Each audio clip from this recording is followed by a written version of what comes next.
Good morning बच्चों। क्या दिख रही है बेटा? डर गए? सांप नहीं है, रस्सी है भाई। ठीक है, चलो प्यारे बच्चों, आज हम स्टार्ट करने वाले हैं इलेक्ट्रोमैग्नेटिक वेव। ये वही रस्सी है जिसमें हमने ट्रांसवर्स वेव्स बनाई थी 11th क्लास में। ठीक है, देखो यार, अब आपके पास इलेक्ट्रोमैग्नेटिक वेव स्टार्ट करना है। जनरली इसमें हम 2 लेक्चर लगाते हैं ईएम वेव्स में, लेकिन इस बार कोरोना की मार से सीबीएसई ने डिस्प्लेसमेंट करंट नाम का एक बहुत ही इंटरेस्टिंग टॉपिक हटा दिया है। ठीक है, और वो बहुत अच्छी कहानी सुनाते हैं, उसके ऊपर भी मैंने एक बहुत अच्छी कहानी बना रखी थी, बट अब नहीं सुनाएंगे। ठीक है, क्योंकि वो सिलेबस में नहीं है हमारे बेटा। तो प्यारे बच्चों, उस टॉपिक से एक कंक्लूजन आता है, वो मैं जरूर बताऊंगा आप लोगों को। देखिए ध्यान से, इस लाइन को पढ़िए। Change in either field, electric field और magnetic field produces the other field. यानी आपके पास 2 फील्ड है, एक इलेक्ट्रिक फील्ड, एक मैग्नेटिक फील्ड। आप किसी भी एक फील्ड को चेंज करेंगे, दूसरा फील्ड पैदा होगा। यानी change in electric field will produce magnetic field, change in magnetic field will produce electric field. Okay, तो ये तो आपने देख लिया कि जब मैग्नेटिक फील्ड चेंज होता है तो इलेक्ट्रिक फील्ड पैदा होता है, इंड्यूस ईएमएफ। अभी तो यूनिट नंबर 4 में पढ़ा है, ईएमएफ आ गया, पोटेंशियल डिफरेंस आ गया, तो high potential to low potential electric field नहीं आएगा।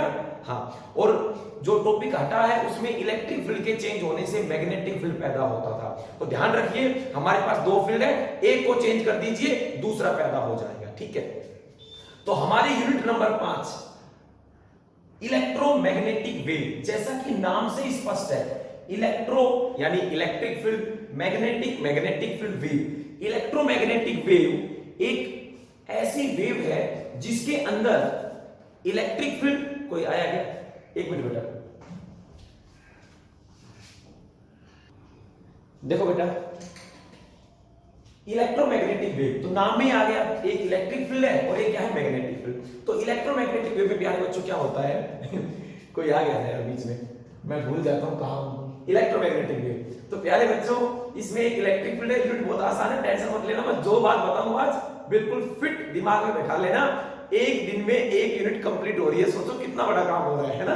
हाँ, पहली बार, वरना एक महीना लगता है यूनिट्स कंप्लीट होने में, और अभी ऑप्टिक्स आने वाली है जिसमें 1 नहीं 2 महीने भी लग सकते हैं। ठीक है, तुम अगर कोऑपरेट करके पढ़ोगे, अच्छे तरीके से पढ़ोगे, रिस्पॉन्स अच्छा करोगे वेकअप कॉल में, तो मैं थोड़ा अच्छी स्पीड से पढ़ा दूंगा, वरना फिर बहुत धीमी गाड़ी चलेगी। ठीक है, चलो। तो बेटा इलेक्ट्रोमैग्नेटिक वेव में इलेक्ट्रिक फील्ड और मैग्नेटिक फील्ड, 2 फील्ड होते हैं, दोनों एक दूसरे के परपेंडिकुलर डायरेक्शन में ओसिलेट करते हैं। ओके, और वो दोनों के दोनों direction of propagation, direction of propagation का मतलब है जिस डायरेक्शन में आपकी वेव जा रही है उसके भी परपेंडिकुलर होते हैं। जैसे अब मान लीजिए ये आपका एक्स एक्सिस है, वाई जेड, और आपकी वेव इस एक्स डायरेक्शन में जा रही है, तो जो इलेक्ट्रोमैग्नेटिक वेव है उसकी जो डायरेक्शन ऑफ प्रोपागेशन है, यानी वो जिस डायरेक्शन में जा रही है उसकी वेलोसिटी के लिए हम वेलोसिटी ऑफ लाइट, लाइट एक इलेक्ट्रोमैग्नेटिक वेव ही है बेटा, उसको हम सी लिखते हैं। तो इस डायरेक्शन में लाइट आपकी जा रही है। ठीक है, इस डायरेक्शन में, तो डायरेक्शन ऑफ प्रोपागेशन क्या हो गया, एक्स एक्सिस।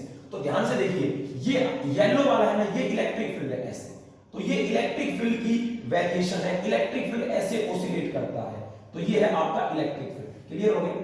तो इलेक्ट्रिक फील्ड वाई डायरेक्शन में ऑसिलेट कर रहा है। ठीक है, ये देखिए वाई डायरेक्शन में, ये, और जो मैग्नेटिक फील्ड है ये वाला, ये देखिए ये जेड डायरेक्शन में ऑसिलेट कर रहा है। यानी इलेक्ट्रिक फील्ड वाई डायरेक्शन में है, ऊपर नीचे वाई डायरेक्शन में, और जो मैग्नेटिक फील्ड है वो ऐसे जेड डायरेक्शन में, वो ऐसे है, वो ऐसे है, और वेव कहां जा रही है, एक्स में। यानी अगर मेरे को वेव मान लो तो इलेक्ट्रिक फील्ड तो वाई में जा रहा है, ऐसे ऐसे हो रहा है। ठीक है, मैग्नेटिक फील्ड जेड में जा रहा है, और जो वेव है वो आपके एक्स में चल रही है।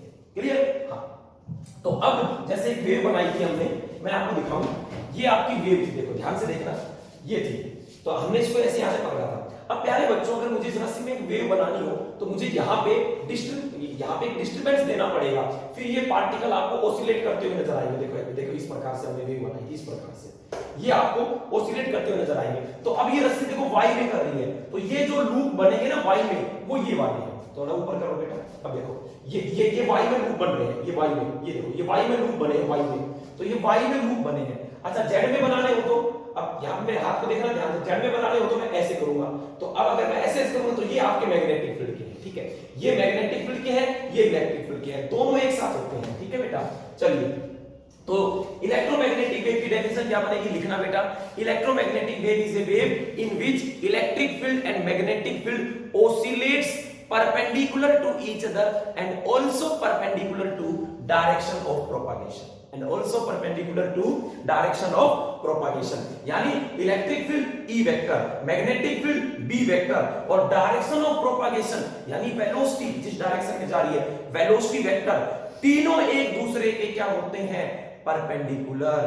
तो भैया मुझे तो बहुत ज्यादा क्रॉस प्रोडक्ट की फीलिंग आ रही है।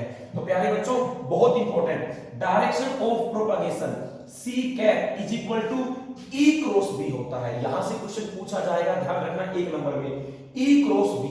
अब वो कह देगा इलेक्ट्रिक फील्ड जो है, इलेक्ट्रिक फील्ड वो Y में यानी J कैप में है, मैग्नेटिक फील्ड Z में यानी वो K कैप में है, तो J क्रॉस K क्या आता है, I कैप। आपकी जो वेव है वो I कैप यानी X में जा रही है, ठीक है। जिन बच्चों को नहीं पता, ये वेक्टर में आता है 11वीं कक्षा में, I कैप, यहां पे J कैप और यहां पे K कैप, तो घड़ी बना लो, I cap, J cap, K cap. अब A B C D की तरह चलो, I के बाद J, J के बाद K और फिर वापस K के बाद I, तो I क्रॉस J K होगा, J क्रॉस K I होगा, K क्रॉस I J होगा, ध्यान रखना है, क्लियर। हाँ, और ये प्लस इसलिए है, अगर I के बाद J, J के बाद K और K के बाद I, ऐसे क्लॉकवाइज चलते हो तो प्लस आएगा, लेकिन अगर उल्टा चलो J क्रॉस I, अभी उल्टा, अब J क्रॉस I K नहीं होगा, माइनस K होगा, उल्टा चलोगे तो बेटा आपके ये माइनस साइन आएंगे, ठीक है।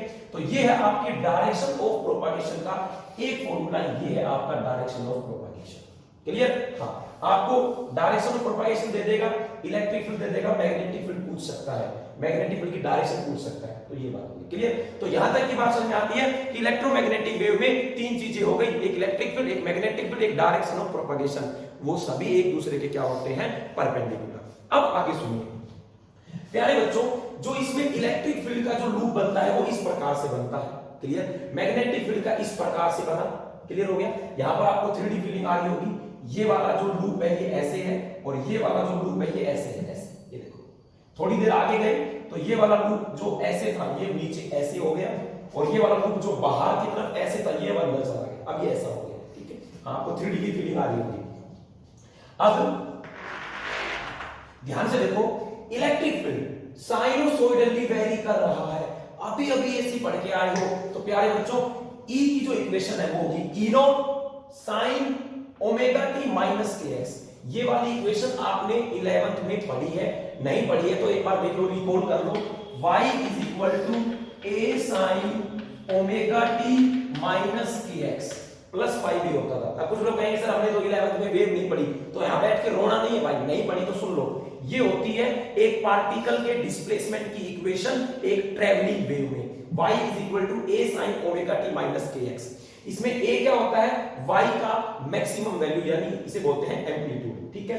तो इलेक्ट्रिक फील्ड का जो मैक्सिमम वैल्यू है वो E नॉट है। तो इलेक्ट्रिक फील्ड की इक्वेशन बहुत ही इंपॉर्टेंट, एनसीईआरटी न्यूमेरिकल आने वाला है, जल्दी से इक्वेशन को समझ लीजिए। E की इलेक्ट्रोमैग्नेटिक वेव में जो इलेक्ट्रिक फील्ड है वो साइनोसॉइडली वेरी करती है, तो उसकी इक्वेशन लिखी है E is equal to E not sine omega T minus K X, clear. Magnetic field की इक्वेशन देखो लिखी है B नॉट मैग्नेटिक फील्ड की मैक्सिमम वैल्यू है, मैग्नेटिक फील्ड का एम्पलीट्यूड है बिकॉज़ वो ऑसिलेट कर रहे हैं, तो ये है आपका E not maximum value of electric field और ये है आपका B not maximum value of magnetic field, clear. चलो बेटा जी, अब यहां से देखो sign omega T minus K x. अब एक चीज आपको गड़बड़ दिखाई दे रही होगी, सर इलेक्ट्रिक फील्ड के ऊपर आपने वेक्टर लगा रखा है और ये तो पूरी की पूरी स्केलर है, तो अभी क्या करो सर जी इसको ठीक करो। तो प्यारे बच्चों इलेक्ट्रिक फील्ड देखो किस डायरेक्शन में हो रही है, वाई डायरेक्शन में, तो यहां पे मैं लगा देता हूं जे कैप, ये जे कैप लग गया, और मैग्नेटिक फील्ड किसमें होगी, के कैप, क्लियर। तो अब ध्यान से मुझे देख के बताना, अब ये इक्वेशन आपको मैं दे दूं और मैं आपसे पूछूं बताओ इलेक्ट्रिक फील्ड की क्या डायरेक्शन है, तो आप इस जे कैप को देखना, जे कैप यानी वाई डायरेक्शन, क्लियर। हाँ, अब कुछ लोग यहाँ पे गलती करेंगे, गलती क्या होगी सुन लो, वो एक्स को देखकर भावुक हो जाएंगे, अरे यार एक्स आया हुआ है तो इलेक्ट्रिक फील्ड एक्स में है, ना मुन्ना ना। मैग्नेटिक फील्ड में भी एक्स आया हुआ है प्यारे बच्चों, जो ब्रैकेट में एक्स आया हुआ है ये आपको क्या देगा, सुन लीजिए, ये आपको डायरेक्शन ऑफ प्रोपागेशन बताएगा, डायरेक्शन ऑफ प्रोपागेशन बताएगा। इस बात को यहां लिख लो, यहां पर x है तो डायरेक्शन ऑफ प्रोपागेशन x होगा, यहां पर अगर y आ जाएगा तुम्हारे एग्जाम में तो डायरेक्शन ऑफ प्रोपागेशन y होगा, z आए तो z हो जाएगा। ध्यान रखना ये जो है ये आपको डायरेक्शन ऑफ प्रोपागेशन बताएगा।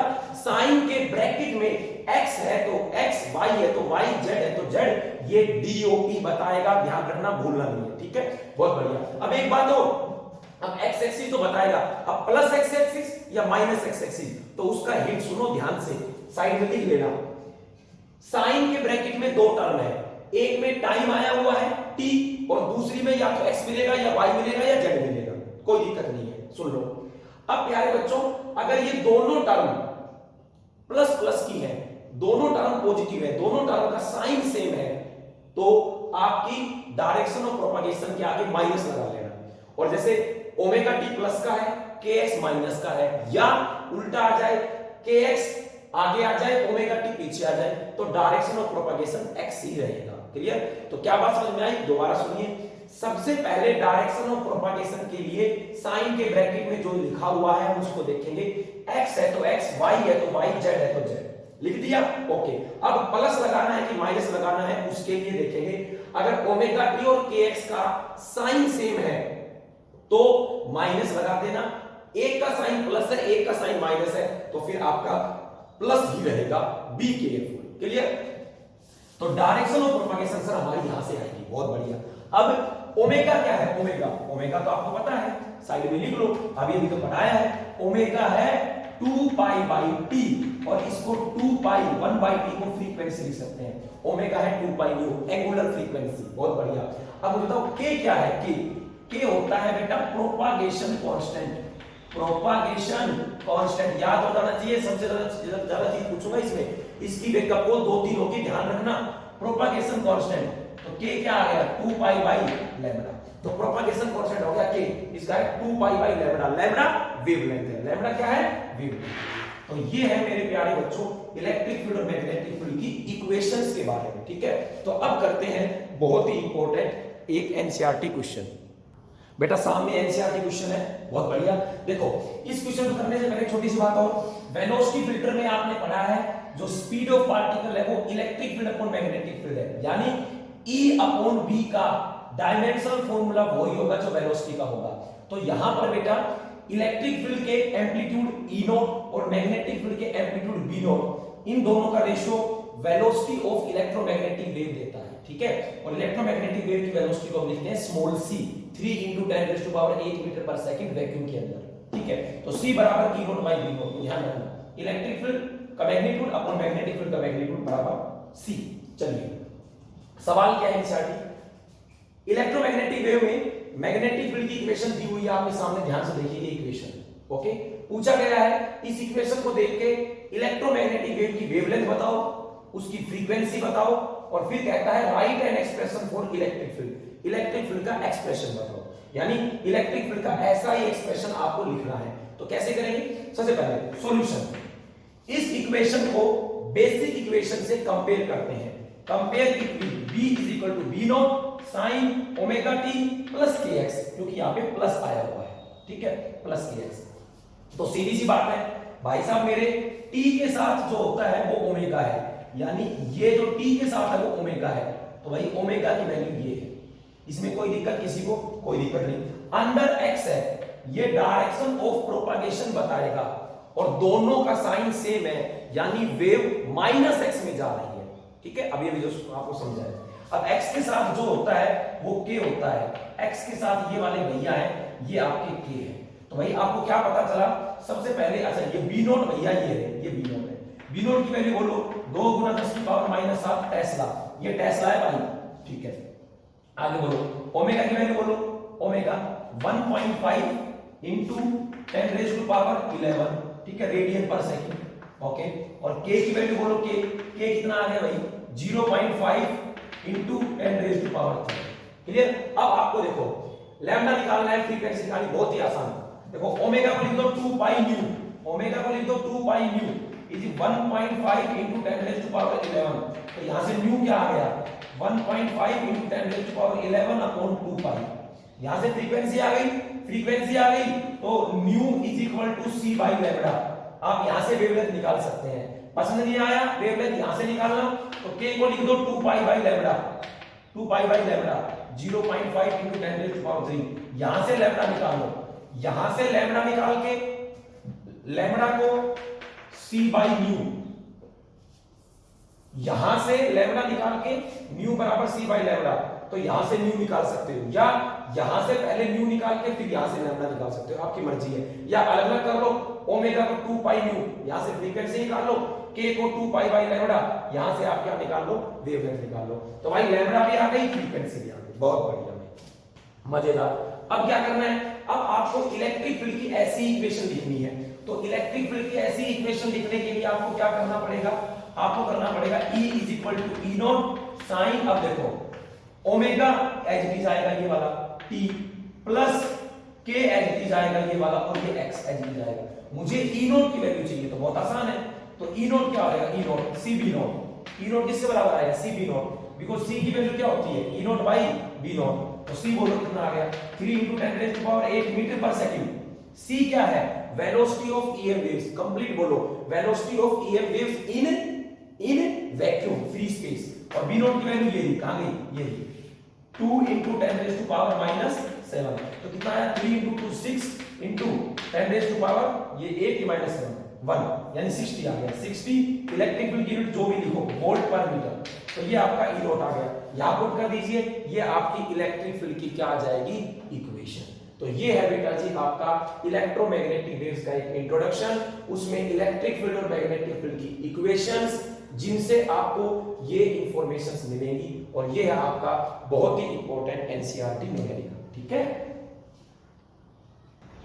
बेटा जी, अब हमें पढ़ना है ईएम वेव्स की प्रॉपर्टीज। ठीक है, इलेक्ट्रोमैग्नेटिक वेव्स की कुछ प्रॉपर्टीज है जिनके बारे में जल्दी जल्दी बातें करनी। देखो क्या है, सबसे पहले ईएम वेव का सोर्स क्या है, ये पैदा किससे होती है, एक्सेलरेटेड चार्ज से। ठीक है, थर्ड यूनिट के स्टार्टिंग में बताया था, अगर आपका चार्ज स्टैटिक है तो उसका केवल इलेक्ट्रिक फील्ड होगा, बहुत बढ़िया। अगर चार्ज मूविंग है तो इलेक्ट्रिक फील्ड भी होगा, मैग्नेटिक फील्ड भी होगा। और अगर चार्ज एक्सेलरेटेड चार्ज है तो इलेक्ट्रिक फील्ड भी होगा, मैग्नेटिक फील्ड भी होगा, और वो ईएम वेव्स को इमिट करेगा। क्लियर? हाँ, तो इलेक्ट्रोमैग्नेटिक वेव्स के सोर्स है accelerated charge produced by accelerated charges. Number 2, do not require any medium for, complete लिखना, फॉर देयर प्रोपागेशन, यानी इलेक्ट्रोमैग्नेटिक वेव्स को चलने के लिए किसी मीडियम की आवश्यकता नहीं होती। तो मैं ये भी तो कह सकता हूं it can travel, sorry they can travel in vacuum, EM waves vacuum में भी ट्रेवल कर सकती हैं। साउंड वेव, साउंड एक मैकेनिकल वेव है, उसको चलने के लिए मीडियम की आवश्यकता होती है, वो वैक्यूम में ट्रेवल नहीं कर सकती। जैसे मैं साउंड पढ़ाया, जब मैं बताया आप लोगों को कि इस कमरे में एकदम वैक्यूम हो जाए तो मैं आप लोगों को दिखाई दूंगा या सुनाई दूंगा, जल्दी बताओ भाई। वैक्यूम में तो लाइट तो चल सकती है ना, लाइट एक इलेक्ट्रोमैग्नेटिक वेव है, तो दिखाई तो दूंगा बट मेरी आवाज आपको सुनाई नहीं देगी। तो भाई 2 पॉइंट हो गए। तीसरा पॉइंट है electromagnetic waves are transverse in nature. Transverse क्यों भाई, देखो लॉन्गिट्यूडनल वेव, जिस डायरेक्शन में वेव जा रही है उसी डायरेक्शन में पार्टिकल ऑसिलेट करते हैं, उसको बोलते हैं लॉन्गिट्यूडनल वेव। ठीक है, और वेव जा रही है इस डायरेक्शन में और पार्टिकल अगर उसके परपेंडिकुलर डायरेक्शन में करते हैं तो उसको हमने क्या बोला था, ट्रांसवर्स। और यहां पर जो इलेक्ट्रोमैग्नेटिक वेव के 2 कंपोनेंट है, इलेक्ट्रिक फील्ड और मैग्नेटिक फील्ड, वो डायरेक्शन ऑफ प्रोपागेशन के परपेंडिकुलर है। ठीक है, यानी ये देखो, ये डायरेक्शन ऑफ प्रोपागेशन, वेव जा रही है इस डायरेक्शन में, इलेक्ट्रिक फील्ड है इस डायरेक्शन में, मैग्नेटिक फील्ड है इस डायरेक्शन में, तो इलेक्ट्रिक फील्ड और मैग्नेटिक फील्ड दोनों डायरेक्शन ऑफ प्रोपागेशन के परपेंडिकुलर है, इसलिए बोला गया है बेटा ये ट्रांसवर्स इन नेचर। अगला सबसे इंपॉर्टेंट पॉइंट कर लो, the oscillations of electric field and magnetic field are in same phase, और सेम फेज का मतलब फेज डिफरेंस 0 डिग्री, और मैंने ब्रैकेट में लिखा भी है नॉट 90 डिग्री। हाँ भाई ध्यान देना, यहां पे तुम गड़बड़ करोगे। इलेक्ट्रोमैग्नेटिक वेव में इलेक्ट्रिक फील्ड और मैग्नेटिक फील्ड के बीच फेज डिफरेंस कितना होता है, 90 डिग्री, यही बताएंगे हमको, है ना, क्योंकि बार-बार सुनते आए हैं electric field and magnetic field are perpendicular to each other. बेटा इलेक्ट्रिक फील्ड और मैग्नेटिक फील्ड परपेंडिकुलर है एक दूसरे के, लेकिन फेज का मतलब क्या होता है? फेज का मतलब होता है, ये अभी आपने करंट वोल्टेज में पढ़ा था, ये आपका इलेक्ट्रिक फील्ड है और ये आपका था जेड एक्सिस, ये था आपका मैग्नेटिक फील्ड। अब देखो यहां पर दोनों क्या है? जीरो एक साथ, फिर इस पॉइंट पे ये मैक्सिमम और इस पॉइंट पे ये मैग्नेटिक फील्ड मैक्सिमम, दोनों एक साथ जीरो है, एक साथ मैक्सिमम है, यानी इलेक्ट्रिक फील्ड तो ऐसे चल रहा है, बहुत बढ़िया, मैग्नेटिक फील्ड ऐसे चल रहा है, ऐसे, लेकिन जब इसकी क्रस्ट है तो इसकी भी क्या है? क्रस्ट, वो डायरेक्शन के बीच 90 डिग्री का एंगल है, फेज नहीं है, क्रस्ट पे क्रस्ट, ट्रफ पे ट्रफ, ठीक है। हाँ, तो इलेक्ट्रिक फील्ड और मैग्नेटिक फील्ड सेम फेज में है, ध्यान से सुन लेना, फेज डिफरेंस 0 डिग्री है, नॉट 90 डिग्री, बिकॉज़ तुम्हें 90 डिग्री लगेगा, ठीक है। चलो आगे एक फॉर्मूला है जो हमने पढ़ा है, वेलोसिटी ऑफ लाइट का फॉर्मूला पहले बताया हुआ है, स्मॉल सी, ये जो स्मॉल सी होता है ये वेलोसिटी ऑफ ईएम वेव्स है वैक्यूम के अंदर, ठीक है। कोई पूछे लाइट की स्पीड कितनी है, हम तुरंत बताते हैं 3 × 10⁸ मीटर पर सेकंड। बेटा ये केवल वैक्यूम में है, ये कोई यूनिवर्सल कांस्टेंट नहीं है। लाइट की स्पीड अगर वैक्यूम में कोई पूछेगा तो मैं लिखूंगा स्मॉल सी और इसकी वैल्यू मैं बता दूंगा 3 × 10⁸ मीटर पर सेकंड। ये है वेलोसिटी ऑफ लाइट या वेलोसिटी ऑफ ईएम वेव्स। जितने भी ईएम वेव्स हैं वो वैक्यूम में इस स्पीड से ट्रेवल करती हैं, वैक्यूम में। लेकिन किसी और मीडियम में जाओगे, पानी में देखोगे तो उनकी स्पीड ये नहीं होगी, तो किसी और मीडियम में मैं ईएम वेव की स्पीड को v लिखूंगा, केवल वैक्यूम के लिए c है, ठीक है। हाँ, हमेशा c नहीं है। चलो तो बेटा c का फॉर्मूला क्या होता है? 1/√μ0ε0। इसका नाम जल्दी बोलो, इलेक्ट्रिकल परमिटिविटी, इसका नाम मैग्नेटिक परमिएबिलिटी। वैक्यूम का है तो इन वैक्यूम, तो वैक्यूम के अंदर ईएम वेव की स्पीड का ये फॉर्मूला है और ये मैंने बताया भी था, एप्सिलॉन नॉट की वैल्यू 8.85 × 10⁻⁻² और म्यू नॉट की वैल्यू 4 पाई × 10⁻⁷। अगर आप पुट करोगे तो ये वैल्यू निकल के लगभग इतनी आती है, ठीक है। अब और आगे सोचें, तो वैक्यूम के अंदर ये वाला फॉर्मूला है और यहां से मैं एक क्वेश्चन पूछ लेता हूं, तुम्हें कमेंट करके बताना है, डायमेंशनल फॉर्मूला 4, और ध्यान रखना गलत करोगे नहीं तो, डायमेंशनल फॉर्मूला 4 μ0ε0। मुझे इसका डायमेंशनल फॉर्मूला बताना है और अगर आप इसका डायमेंशनल फॉर्मूला बताने में 10 सेकंड से ज्यादा का टाइम ले रहे हैं तो इसका मतलब यह है कि आप गलत रास्ते पे चले गए। बता तो दो कि मैं ये नहीं कर रहा, लेकिन डायमेंशनल फॉर्मूला मुझे बताना है μ0ε0 का क्या है, मैंने उसका पूछा है, ठीक है। यहां से बता सकते हैं। चलिए अब v क्या हो जाएगा? इन एनी मीडियम, मुझे किसी मीडियम में स्पीड देखनी है तो क्या करूंगा भाई? वैक्यूम में है तो वैक्यूम की परमिटिविटी, वैक्यूम की परमिएबिलिटी। अब मीडियम है तो भाई एप्सिलॉन नॉट की जगह एप्सिलॉन m आ गया, म्यू नॉट की जगह म्यू m आ गया, ठीक है। बिल्कुल आ गया सर। अब थोड़ा सा आगे बढ़ो, epsilon r epsilon m upon epsilon not होता है, mu r mu m upon mu not होता है, तो एप्सिलॉन m की जगह मैंने epsilon not into epsilon r लिख दिया और म्यू m की जगह ये लिख दिया। क्लियर? अब एक बात मुझे ध्यान से देख के बताओ कि भाई मेरे ये जो चीज है, ये 1/√μ0ε0, ये जो चीज है इसको तो मैं c लिख सकता हूं, ये देखो, तो ये तो हो गया c और नीचे क्या बचा? अंडर रूट में μr epsilon not, μr epsilon r नीचे अंडर रूट में बच गया। तो ये आपका एक अलग रिजल्ट आ गया, एक ये रिजल्ट आ गया, एक ये रिजल्ट आ गया और एक आपका ये रिजल्ट आ गया। ये वैक्यूम के लिए, ये किसी मीडियम के लिए। अब बताओ c क्या है? स्पीड ईएम वेव की, और v क्या है? स्पीड ईएम वेव की। लेकिन ये वैक्यूम में है और ये किसी मीडियम में है, और ये जो स्पीड है ये जिस मीडियम में है उस मीडियम की ये रिलेटिव परमिटिविटी है और ये रिलेटिव परमिएबिलिटी है। अगली यूनिट ऑप्टिक्स है। ऑप्टिक्स में आपने 10वीं क्लास में पढ़ा है रिफ्रैक्टिव इंडेक्स, वो होता है velocity of light in vacuum upon velocity of light in medium, और इसकी कोई यूनिट नहीं होती। तो यहां से रिफ्रैक्टिव इंडेक्स है c/v, तो v क्या आ जाएगा? c बाई रिफ्रैक्टिव इंडेक्स, यानी ये जो आपका है v बराबर c by refractive index, v बराबर c बाई 20, यानी ये जो है ना ये आपका रिफ्रैक्टिव इंडेक्स। देखो ध्यान से, क्लियर? तो आपको मुझे डायमेंशनल फॉर्मूला बताना है। तो फिलहाल ये आपकी 5 प्रॉपर्टीज है, अभी और भी आपको लिख रहा हूं, ठीक है। उससे पहले रोक लेता हूं थोड़ा। आगे प्रॉपर्टी है बेटा 6 नंबर पे है देखो इलेक्ट्रोमैग्नेटिक वेव में जो उसका इलेक्ट्रिक फील्ड कंपोनेंट है बेटा, वो ऑप्टिकल इफेक्ट्स के लिए रिस्पॉन्सिबल है। ठीक है, अगली यूनिट है ऑप्टिक्स, तो जिसमें हम लोग जो ऑप्टिकल इफेक्ट्स की बातें करेंगे, इंटरफेरेंस, डिफ्रेक्शन, ऐसे फिनोमेनन की बातें करेंगे। तो इलेक्ट्रिक फील्ड कंपोनेंट रिस्पॉन्सिबल है, इसीलिए इलेक्ट्रिक फील्ड को लाइट वेक्टर भी बोला जाता है। तो लाइट वेक्टर कौन है? इलेक्ट्रिक फील्ड और मैग्नेटिक फील्ड। इलेक्ट्रिक फील्ड, ठीक है। Electromagnetic wave shows reflection, refraction, interference, diffraction, polarisation, ये सब आप लोग ऑप्टिक्स में पढ़ोगे। ऐसे फिनोमेना ये शो करते हैं इलेक्ट्रोमैग्नेटिक वेव्स। अब ये वाला पॉइंट ध्यान सुनना क्या है, the energy carried by EM waves is equally shared in electric field and magnetic field. अब इलेक्ट्रोमैग्नेटिक वेव्स है वो प्रोपागेट कर रही है, वेव एनर्जी को कैरी करके जा रही है, तो जो भी उसके पास एनर्जी है स्पेस में, वो इलेक्ट्रिक फील्ड और मैग्नेटिक फील्ड दोनों में बराबर शेयर है। समझ में आ गया? दोनों में इक्वली शेयर्ड है, यानी इलेक्ट्रिक फील्ड के पास ज्यादा है, मैग्नेटिक फील्ड के पास कम है। तो इसको प्रूव करना है कि इलेक्ट्रिक फील्ड के पास जितनी एनर्जी है उतनी ही मैग्नेटिक फील्ड के पास है। तो प्यारे बच्चों, इसके लिए हमें क्या करना है, मुझे पता है भाई किसी इलेक्ट्रिक फील्ड में अगर एनर्जी डेंसिटी का मतलब एनर्जी अपॉन वॉल्यूम, वो होती है half epsilon not E square. ये हमने किया था, तो ये, और अभी ट्रांसफॉर्मर वाली वीडियो में हमने energy density, energy upon volume जो मैग्नेटिक फील्ड की निकाली थी, वो आई थी half v square upon mu not, ये आई थी। लेकिन प्यारे बच्चों, ये तो तब है ना जब आपकी इलेक्ट्रिक फील्ड और मैग्नेटिक फील्ड स्टैटिक हो, यानी यूनिफॉर्म है, कांस्टेंट है, एक जैसे। तो आप ये वाले फॉर्मूले अप्लाई कर सकते हैं।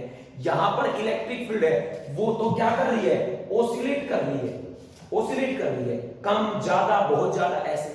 तो बेटा जब आपने ऐसे ओसिलेट कर रही है, तो हम क्या करेंगे, ये जो फॉर्मूले हैं इसमें इलेक्ट्रिक फील्ड की ये ई जो वैल्यू है ना, इसको रिप्लेस कर देंगे उसकी आरएमएस वैल्यू से। किससे रिप्लेस कर देंगे? आरएमएस वैल्यू से। तो प्यारे बच्चों ध्यान रखना, ये फॉर्मूले आपके पास है। ई की जगह इलेक्ट्रिक फील्ड यहां पे साइनोसॉइडली वेरी कर रही है, तो इस ई की जगह आएगा ई आरएमएस और बी की जगह आएगा बी आरएमएस।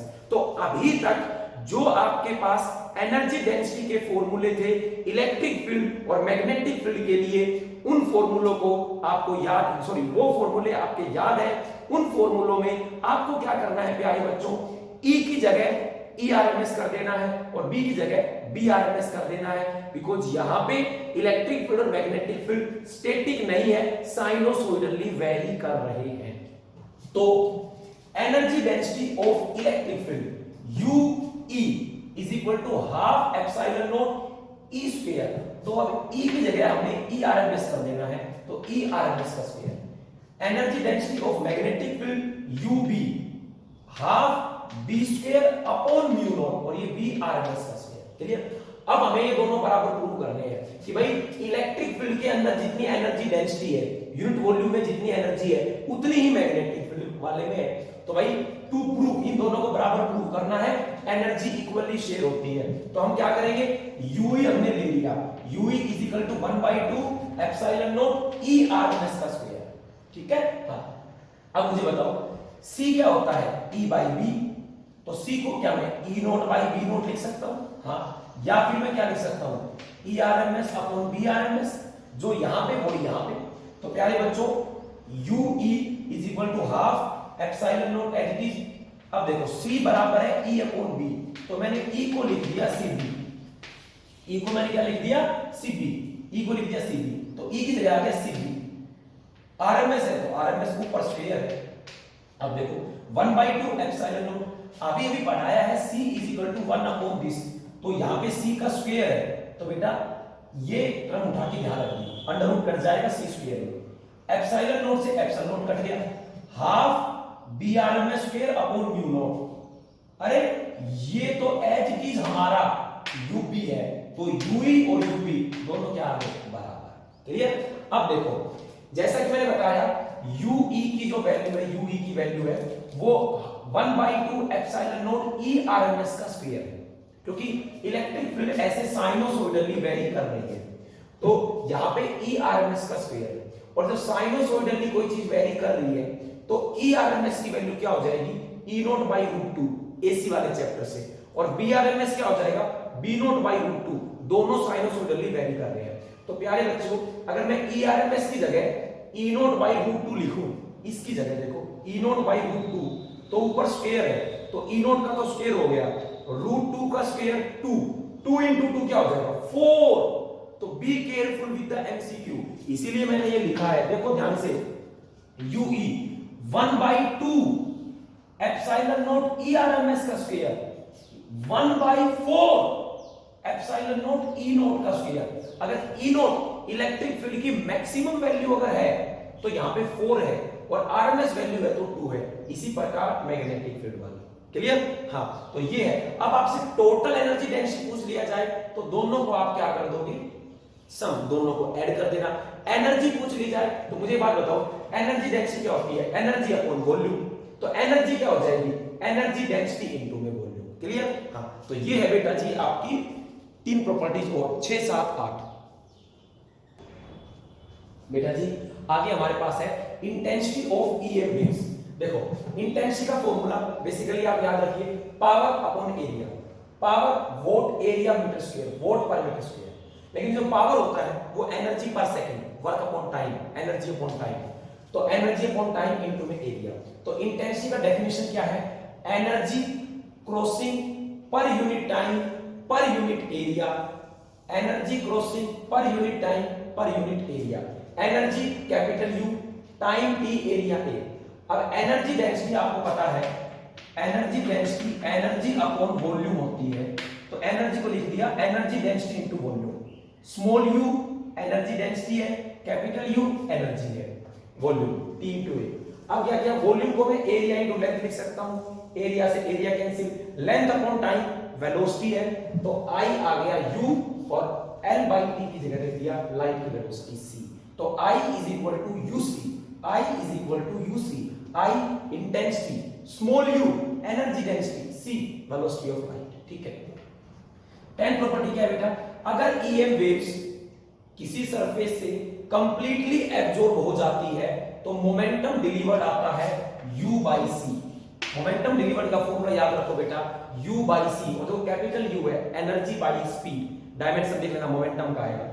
अच्छा, और अगर वो कंप्लीटली रिफ्लेक्टेड होती है, जैसे आप लोगों ने लॉज ऑफ मोशन में पढ़ा था, एक बॉल है वो P मोमेंटम से जाके टकराई और कंप्लीटली रिफ्लेक्टेड बैक होके P मोमेंटम से आ गई, तो चेंज इन मोमेंटम क्या हो गया, change in momentum final minus initial. तो फाइनल मोमेंटम है माइनस P, डायरेक्शन देखो उल्टी हो गई, इनिशियल मोमेंटम है P, तो ये आता था माइनस 2P, ठीक है। तो अगर आपकी वेव कंप्लीटली एब्जॉर्ब हो गए तो मोमेंटम का फॉर्मूला U बाई C याद रखना है, और अगर रिफ्लेक्टेड हो जाए टकरा के वापस तो मोमेंटम डिलीवर्ड का जो फॉर्मूला है वो U बाई C नहीं, वो 2U बाई C होना है, ठीक है। तो ये कुछ प्रॉपर्टीज है बेटा जो आपको अच्छे से याद करनी है EM वेव्स की, ठीक है। तो यहां तक आप EM वेव्स करिए।